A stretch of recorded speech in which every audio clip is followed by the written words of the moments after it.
Today's webinar will talk about silica safety. And some people say, what the heck is silica? What is that, and how does it affect my safety? Let's dive in and talk about it. Silica is silicon dioxide. It's quartz. You guys may have seen crystals like this. It's really a major component in sand. It's the second most common substance on Earth. It's everywhere. And you say, well, why aren't we all dead then? Well, for a couple of reasons. Number one is it needs to be crystalline silica. What does crystalline mean? There is amorphous silica and there's crystalline silica that takes on various different forms. And if it's amorphous, it's not nearly as hazardous to us. It can still have some hazards, but crystalline silica, when it has been heated and it forms crystalline structures and it gets into our lungs, it can cause fatal lung disease. This is nasty stuff. And so number one, it needs to be in a crystalline form. Number two, it needs to be respirable.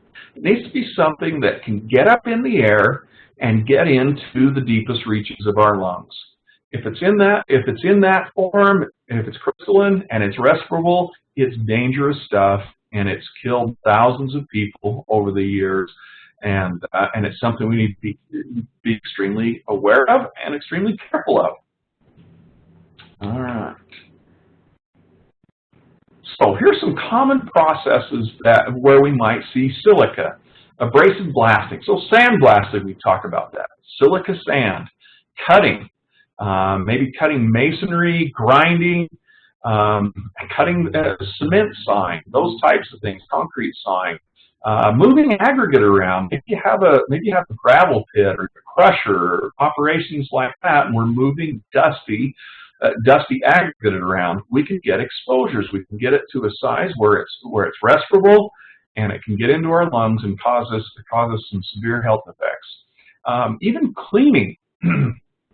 I'm just sweeping up the floor after a process takes place, or I'm using compressed air to clean off a process. Those types of things can get this stuff up in the air where we can breathe it in, and it can cause us these bad health effects. So here's a video here, and I've had problems getting the audio to go through with these videos in the past, and so I thought I'd just talk through this. A lot of construction materials, whether it's cinder block or granite countertops or other types of countertops, contain crystalline silica. The processes that we do using this saw that you can see here can make that silica respirable, and it comes up around, and we breathe that in. Let's go right down this guy's throat. These minute crystals, we might not even be able to see it, but they're so small. This is, we talk about particle size. These are under 30 microns in size, less than half the diameter of a human hair, and they're really small. They get down into the deep reaches of our lungs, and then special cells, we call them white blood cells or macrophages, grab a hold of these particles to try to clean out our lungs. Okay, once they take up as much of this silica as they can, they absorb into the walls of the linings of our lungs.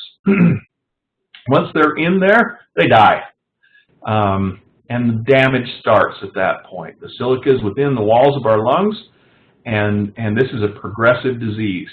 If you have silicosis, it's going to get you. You're going to die. The amount of exposure, of course, is important. Even if you stop the exposure, this damage keeps going on. So this is 100% preventable, but the way we prevent it is that we prevent the exposure. Over time, our lungs just stop working, and we get really weak, and we end up passing away from this. So this is serious business when we start talking silica. All right. So here's the primary diseases that are caused. Number one is silicosis. This is that progressive disease that we talk about, that we just talked about, that takes time and it eliminates our lungs' ability to process oxygen, to do a good job of keeping us properly oxygenated. Cancer. Silica is listed as an A2 carcinogen, which is a probable human carcinogen. Just because lung cancer and various forms of cancer are associated with this exposure, we need to keep that in mind. And anytime we're dealing with a carcinogen, we want to keep those exposures as low as reasonably possible. This stuff doesn't only affect our lungs; it also can affect our kidneys as we're processing this material through our system. It can cause kidney disease, immune disease, autoimmune diseases, chronic obstructive pulmonary disease, and it even can affect other respiratory things like tuberculosis. It makes us more susceptible for some of these respiratory diseases. This is bad stuff. Debbie says, yeah, similar to asbestos. It's a little bit different mechanism, but yeah, absolutely the same thing. Chronic disease, and it is deadly. If you get a giant dose of this stuff, you can die within months. But generally, the most common type of silica disease is chronic. It's a little bit of exposure over years, maybe a working lifetime, but it culminates in lung disease. There's accelerated. Maybe we get a higher dose and it happens faster. That might happen within 5 to 10 years. Generally, the chronic takes 10 years plus for that to occur. But you can't have these acute symptoms happen when you get a major overexposure to silica. All right, so just a couple of things to think about. I can't see this stuff. Well, it's still deadly. Now, you think about that. You think about dust. In general, our body is fairly good at processing big chunks of dust, big materials that are out there. You're out working in, even in the garden, or you swept up the shop, and you get done with that task, and you go to the restroom, and you blow your nose, and you look at the tissue. Ooh, and there's some dark stuff in there. What is that? And that's really because our respiratory system is doing its job. Our sinuses are designed to slow down this material. They're designed to make it crash into areas where we have mucus and hairs to be able to purge that from our system. Our trachea is lined with what they call a mucociliary escalator system to get rid of this stuff. The problem comes is when these particles are so small that we call them respirable. They get so small that they can reach the very deepest reaches of our lungs, and they stay there. Our body can't purge those. And at this small level, the alveoli, it can cause these lung diseases, okay, or pneumoconiosis. All right. So OSHA regulates this. And this is we care about this more so for employee safety, but because there's been a big change in the OSHA regulation, it brings it up because we need to be able to comply with this. The permissible exposure limits have been severely reduced, and it could really affect our ability to comply. But of course, the foremost reason is we want to protect people. So last year, OSHA updated this rule on June 23rd, and they said we had a year to comply for construction. And so it would have been June 23rd of this year. Then we changed presidential administrations, and we also changed the Assistant Secretary of Labor for OSHA.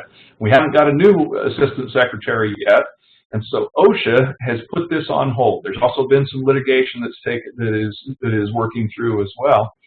And so OSHA said, we're going to take a wait-and-see stance on this, and so they pushed back the compliance date to September 23rd.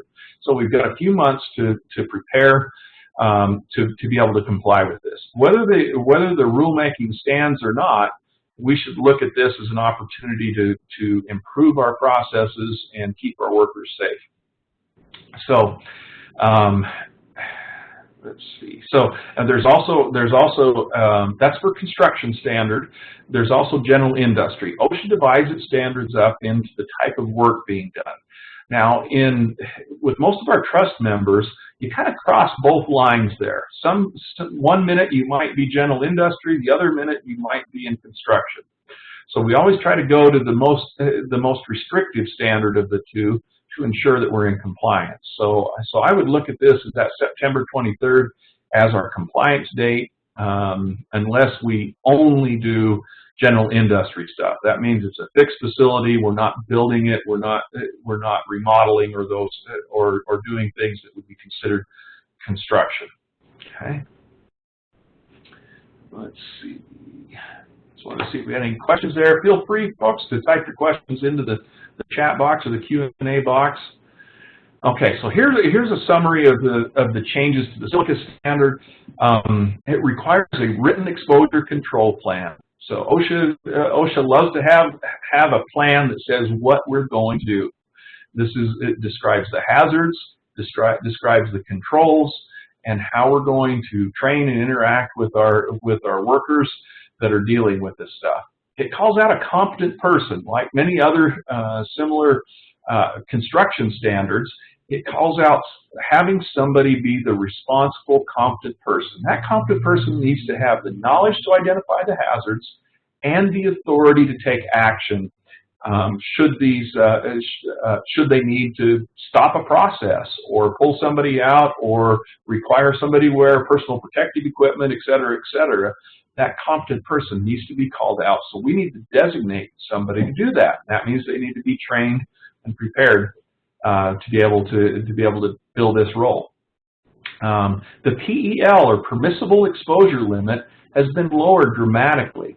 So for general industry, it was cut in half, but for construction, it was cut by 5 times. It's 1/5 of what the former PEL is. Now, both of those PELs are the same number now, but construction used to give a lot more leeway in that permissible exposure limit. So that makes it very difficult to comply.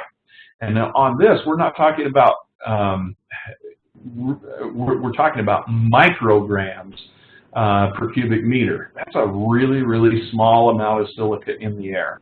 Okay.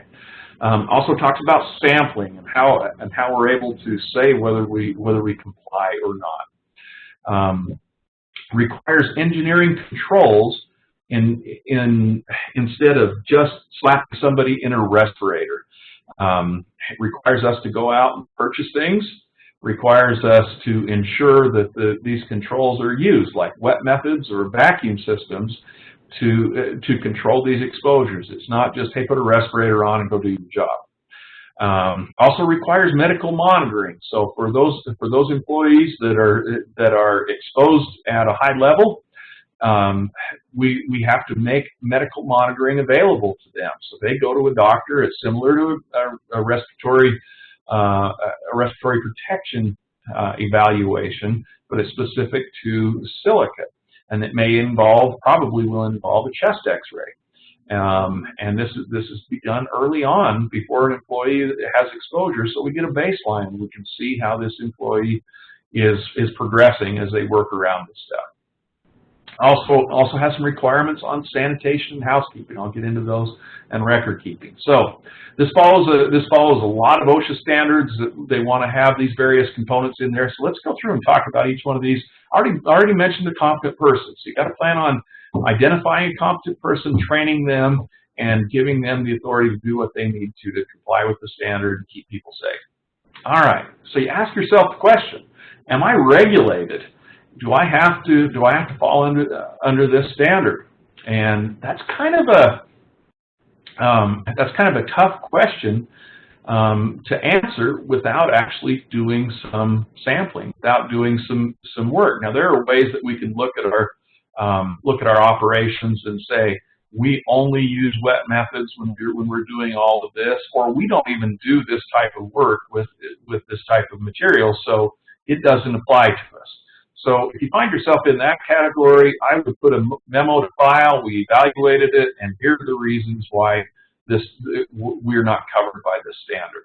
Now, if you're out there doing these types of things, grinding, cutting, maybe moving aggregate, those types of activities, then we've got to look a little closer and say, am I exposed? We have two different levels in here. We have the PEL, which we talked about formerly, which is the permissible exposure limit. That's the limit at which you can be legally exposed to this stuff by your employer 8 hours a day, 40 hours a week for a working lifetime.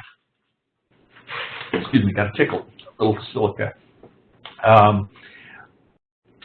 So PEL that's the legal limit. If you exceed the PEL, then you can be cited for overexposing an employee. We also have in the standard an action level. At half of that PEL, we are required to be part of this program, put a program in place, create the written exposure control plan, and all the things that go along with that. If you're below that, document it, show what you did to evaluate it, and keep it on file. So when OSHA comes out, you can say, here, this is what we did. So between 25 and 50, we're in the program. Above 50, we have to have some pretty rigorous controls to protect people from exposure to this stuff. All right. These are, once again, 8-hour time-weighted averages. That means you might have a few minutes of high exposure, and then 2 hours of zero exposure, and then an hour of medium exposure all throughout the day. What it averages out over that time for the day is the number that we're looking at on a permissible exposure limit. If you got questions about this, I'm happy to answer those. Make sure to type them in if you've got those as we go along. All right, so how do we know if we're overexposed? Well, there's a couple of different ways. One is testing. Do we have to test? It kind of depends on what your operations are. This is a little more challenging testing. We can help you with this, but we're looking at the respirable fraction of dust that's out there and how much of that is silica. So we use some apparatus like you see on here. It's called a cyclone, and there's a filter in there as well that captures the dust. We want to identify the high-risk tasks and sample those types of tasks to see what each person is exposed to, or each job task is exposed to. They give us some general guidelines. If you're only involved in construction operations and you're doing the types of tasks that you see it's called Table 1 of the standard, and I will send all of this out as a packet to everybody that signed up.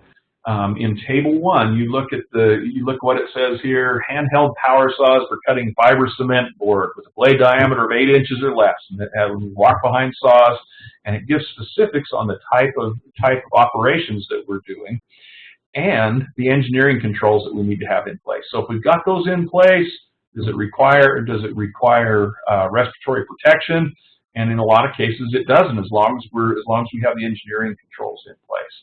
All right. So, how do we protect people from silica exposures? Here are a list of four different things. One, eliminating exposures altogether. Engineering controls, administrative controls, and personal protective equipment. And personal protective equipment is not on the bottom accidentally. That's there intentionally. It's the last line of defense. We should exhaust all of the 3 other means to prevent these exposures before we implement personal protective equipment. In the past, it was just easy to put a respirator on and do the job. That's not acceptable under the current OSHA guidance or under good practice. So, eliminating exposures. If we can use an alternate material to replace silica, we don't have the exposure. So, something like abrasive blasting. You've got a sandblasting cabinet out in the shop, or we have a big sandblasting operation where you're doing it outside in the open air. We can replace that silica sand with other things. There's things like almond shells and corn cob and aluminum oxide and glass beads and various things that are not nearly as hazardous as silica sand, and let's just replace it. So if you've got that abrasive blast cabinet out in the shop, go out today, look at what you've got in there. If it's silica sand, get rid of it, and then we eliminate the exposure. Here's an interesting thought as well: is if maybe you only do these types of tasks very rarely. You've got a certain job that you go out and do concrete sawing, for example. And we have a saw, but we only do it once or twice per year. With the amount of effort that we have to put into this standard, I would say you would be better off to just contract that type of job versus getting your employees medically qualified and respiratory protection and all of the controls that go into this. So, you know, look at that, and if it's something you don't do very often, you know, think about contracting that work. All right, engineering controls required under this standard to use an engineering control to contain those exposures. So one would be a wet method. So think about sawing tile. I've still got a tile project that's halfway done at my house that I think my wife is about giving up on me. What do you do when you're sawing tile? If you've got a mechanical saw, you turn the water on. That makes a better cut, but it also eliminates the dust that can come out from that. So most of your equipment, if you buy a saw now, it will be equipped, a handheld chop saw, a concrete saw, those things are equipped with a system to apply water as you're cutting. If it has it, you have to use it. So, and we need to follow the manufacturer's recommendations. Okay. Other types of controls that we may be required to use would be vacuums. So maybe I'm sanding or grinding with a handheld grinder. Our requirement is to have a vacuum that is high efficiency enough that it'll draw the vacuum. It has a high volume that it will draw, so the dust doesn't get out, but it'll also contain that. So we can't just go to Home Depot and buy a shop vac for this. It needs to be a high efficiency vacuum. These things aren't cheap. Now they did back away from a full HEPA vac, which is 99.97% efficient. They went to a 99% efficient vacuum system on this because they would be much more available, and HEPA vacs can be a challenge because they plug up. They have some great vacuums that are available. They have an automatic purge, so it will dump the dust out of the filters in there. So you don't have to go inside. You don't have to open it up and clean those or expose yourself often to that. So the technology is out there. We just have to use it. All right.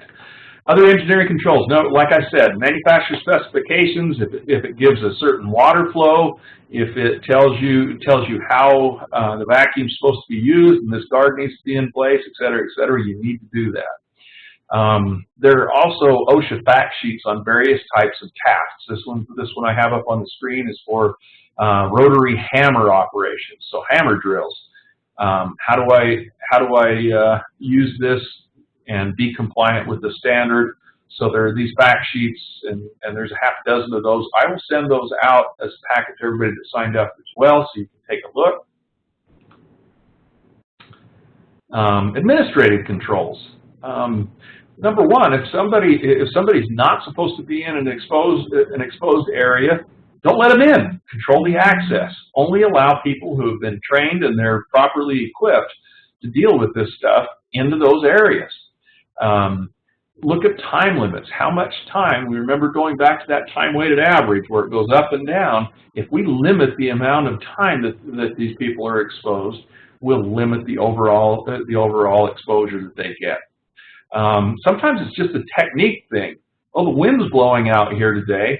If I can stand upwind that's going to reduce my exposure. It's not going to eliminate it, but it will definitely reduce it. So just thinking of techniques of how we place people, how we design our workflow, those types of techniques can help us out. And also medical monitoring would fit in this category as well. We'll talk about that in a second. So personal protective equipment, this should always be our last line of defense. This is when all else is in place, engineering controls, but we still have some exposures, and so we're going to provide personal protective equipment, really in the form of respiratory protection, but it also extends to clothing. If I'm going to go out and do one of these dusty jobs, I'm going to deal with silica.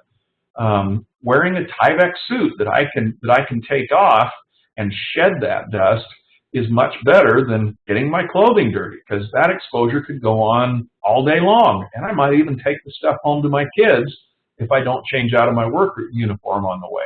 So that type of personal protective equipment can also reduce exposures. But our respiratory protection is really the one that we focus on.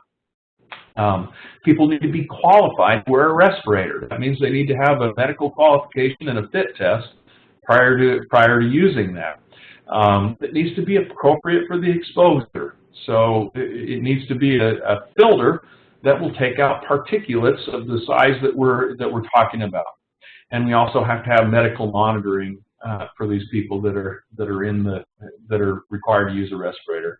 I just left that one in there because I thought it was strange. All right. So, training. It also required to train employees on how, why, and when to use personal protective equipment. What the hazards are of using this, of using silica, the hazards of using a respirator, how we can safely use that, how I have to maintain it, how do I clean it, how often do I have to change out the filters, when should I change those out, what should I do with the old ones when I'm done. All of that should be trained employees, and they should sign off that they've received that training. All right, selecting the right respirator, and I told Brent as I was going into this, if I did everything that I should on this webinar would go way too long. And so I do have a full respiratory protection presentation. If you're interested in it, I'm happy to do another webinar or talk to you individually about that. Let me know, because this is a big subject. Just condensed down, though, for this presentation, we want to talk about selecting the appropriate respirator for silica. It needs to be appropriate for the task. So you look at this helmet that's in this picture. That's used for abrasive blast operations. So it not only protects me from breathing silica, but it also protects me from that sand hitting me in the face and tearing my skin off. So it needs to be appropriate for the task. It needs to be NIOSH certified. The filters that we're using will be in that HEPA category, or P100, N100, or R100, and I'll show you a slide here in just a second about about what that means. But it's basically they're a high efficiency air filter. Certain tasks require supplied air. You can't just use a filter. So for example, I'm in an abrasive blast hood or an enclosure where I go into there. Supplied air is required. So you take clean air from outside and supply it through a hose or through a tank to make sure I've got safe air to breathe. Okay. So we talk about the appropriate filters for this. I would be using a 100 class. So there's an N95. You talk about that little dust mask that we use. I would not use that for silica. I would use an N100. If there's oil in the atmosphere, you would want to go to a P100 class respirator. Okay. The assigned protection factor, based on the type of exposure that we have, we'll use a different respirator based on the factor that we need. So let's take a look at the assigned protection factors. So we have different types of respirators: an air purifying respirator, and a half mask. This is kind of the common one that we see with filters on the side, would have an assigned protection factor of 10. A full face respirator would take you up to 50. On a loose fitting respirator, if we've got a powered air purifying respirator or supplied air, those would be a fit or an assigned protection factor of 25. Why do we care about that? Well, when we go back to that table 1 that you'll get in the standard that I'll send out, it talks in here, we're talking about handheld grinders for mortar removal. So I'm removing mortar from between masonry, tuck pointing as it's called. This is one of those really bad exposure operations. I do all of the engineering controls, and then if an employee is exposed less than or equal to 4 hours per shift, they need to wear a respirator with an assigned protection factor of 10. Okay, so we go back to here. That would be a half mask respirator. If they're exposed over 25 parts per million, if they're exposed over 4 hours per shift, they should have an assigned protection factor of 25. So we go back and we look, I'm either doing a full face or I'm doing a loose fitting respirator that is powered or supplies air from elsewhere. Okay, and I hope that is clear. And I'm happy to answer any questions. Medical evaluation. Anybody who is required to use a respirator for greater than 30 days in a year. So let's look at that as if they're above the action level of silica exposure for more than 30 days per year, then they're required that medical evaluation. They're required to have this prior to working with the material, and it needs to be performed by a PLHCP. Holy cow, what is a PLHCP? And that's a physician or licensed healthcare practitioner. Basically, open it up from just saying a doctor. There are certain nurses and other practitioners who can perform these evaluations. They have a medical questionnaire and follow up based on what the doc says or the practitioner says. They drive what it is, and in most cases, a chest X-ray is going to be involved if silica is there to really set a baseline and then monitor progress over time. Because if you get a dose of silica, you may not know you've been dosed, but it's progressive over time, and a chest X-ray can catch that before it progresses to a point where you really have symptoms that are outward. The doc or PLHCP will provide an opinion to the employer and to the employee. Now, as far as the nature of this, whether it's a respirator or silica, the employer will only get this person can work in this type of an environment, can or cannot. Okay. Fit testing, just throw this in. Prior to wearing a respirator, you need to be fit tested. And this is important to make sure that we have a good sealing surface so you don't have leaks. The weakest link in a respirator is the sealing surface with our face.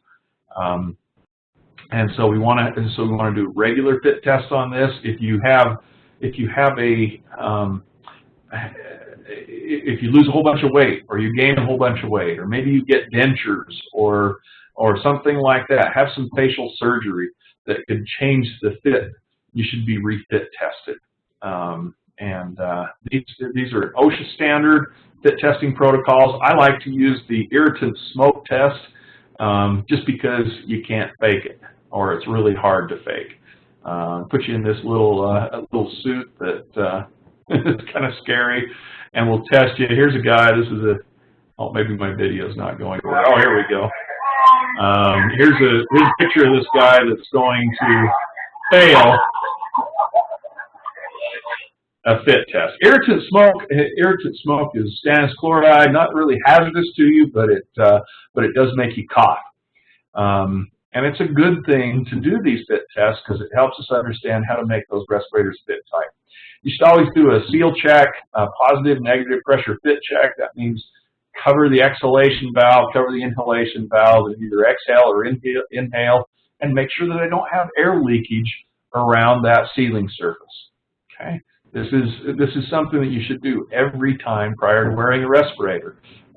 This is your lungs on the line. A few things to think about. Facial hair does not mix with respiratory protection. Prescription eyewear that has glasses do not mix with eyewear if it interferes with the sealing surface. So, and if you have a problem with your respirator, you need to leave the area where the exposure is going on and remove that respirator. And check things out and fix that before going in. Everybody that uses a respirator should know how to take it apart, clean it, put it back together, not have any parts left over. This is your lungs. This is your life on the line. Okay. All right. Also need to leave the work area for if you got to take the respirator off to take breaks. If you feel restriction in your flow, or you think there's a breakthrough in the system, or you have a leak, leave the work area and let's fix it. How often do I change I took some of this stuff out of the presentation. If you want to do the full respiratory protection, we can do that. How often do I have to change out filters? Well, on particulates, it really is dependent on the restriction in my breathing. When it starts to get harder to breathe, then I'm going to change that out. I was telling Brent I went and did a little bit of community service last weekend ago. I had a neighbor bought an old house, and he said, "Hey, can anybody come over and help us do some demolition and take stuff out?" Well, I was wearing an N95 respirator, and I got to the point where I had to throw that thing away and get another one on another one because of the restriction. Looking back, I probably should have had a little better respirator in for that situation.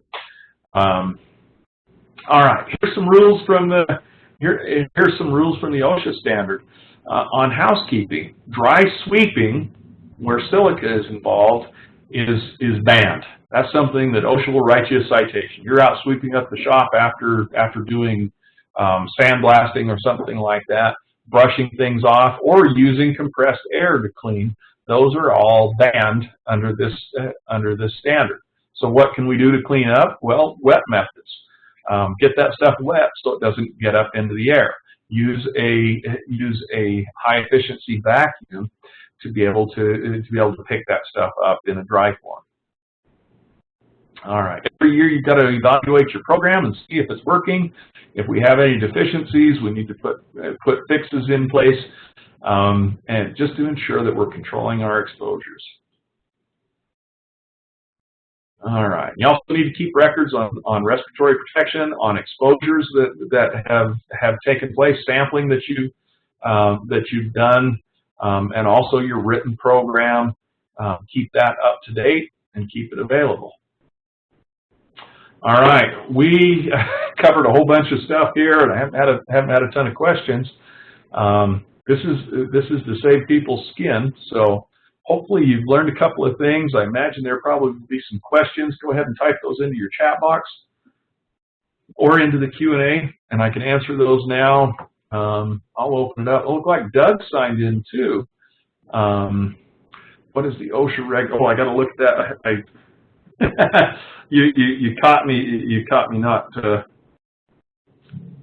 Oh shoot, Debbie! I should have been prepared for you. Doug and Brent, do you have any thoughts? Anything to add? No thoughts, but it just reminds me of the importance of wearing your respirator and wearing it right and having it fit you right, because you don't want to take chances. I like what you said about that. Absolutely. Doug, you got anything to add? I don't know that he might be somewhere where you can't. He's actually on vacation today. I do know you'll ask those picky questions, and I used to have all these memorized, but it's it's one of those things where there's only so much space in my head, and it's not there isn't room in there for that. So let me see right now. I should have it right up on top. Brent, do you want to grab that really quick, and I'll look at these other questions. What are we looking Just wanted to do it. Just the standard. There will be there's a 29 CFR 1910, and I can't remember the number 10. I can't remember what it is for general industry, and there will be a 1926 analog for the construction standard, and I can't come up with those off the top of my head. Sorry. 1926.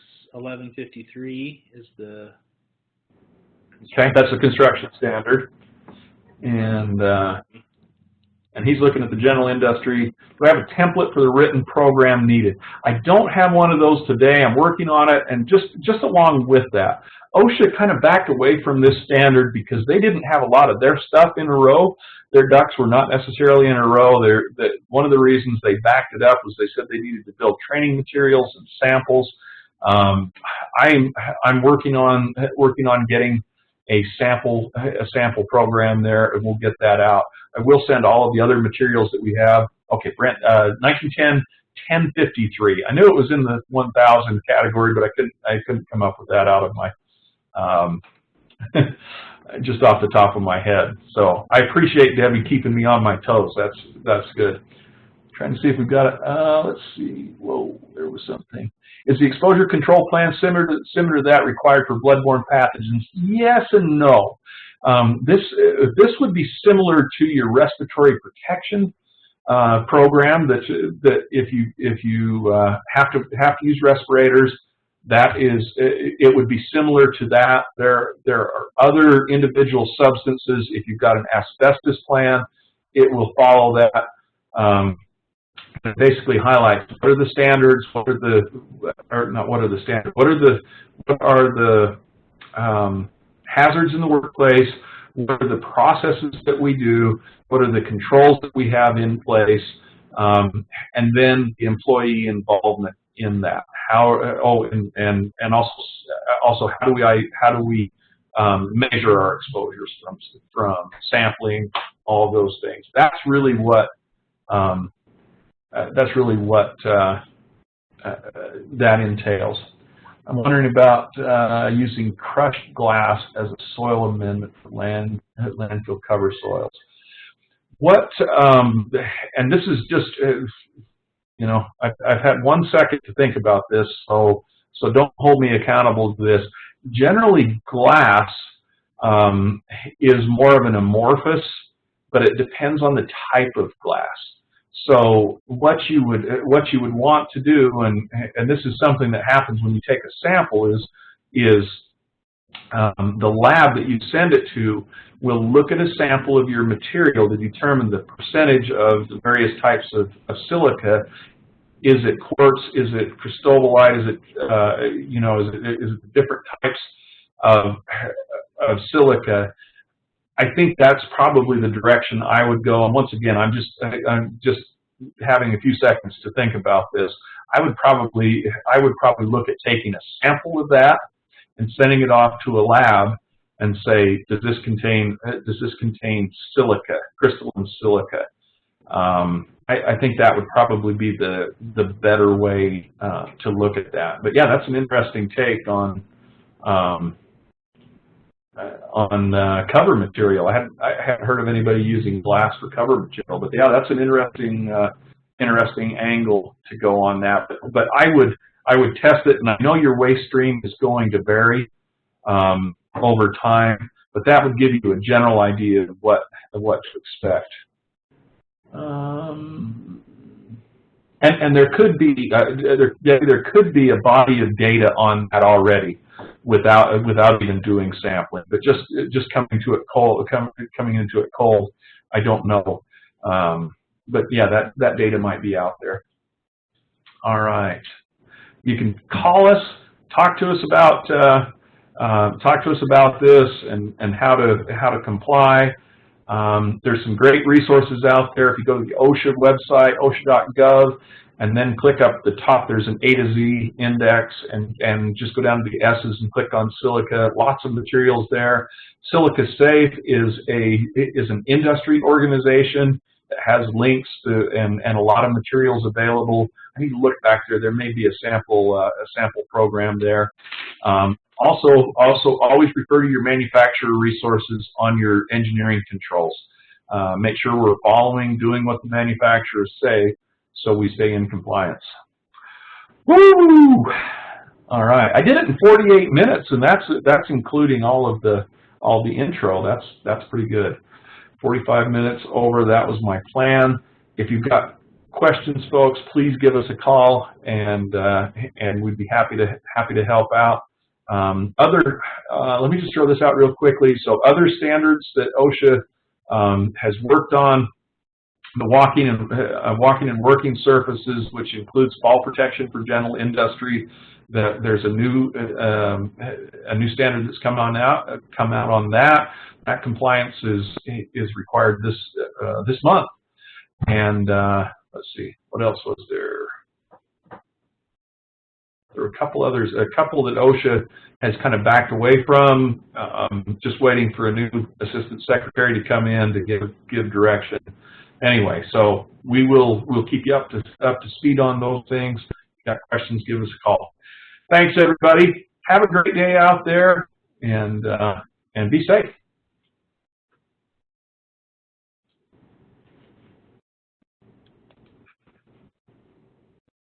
Hasta luego.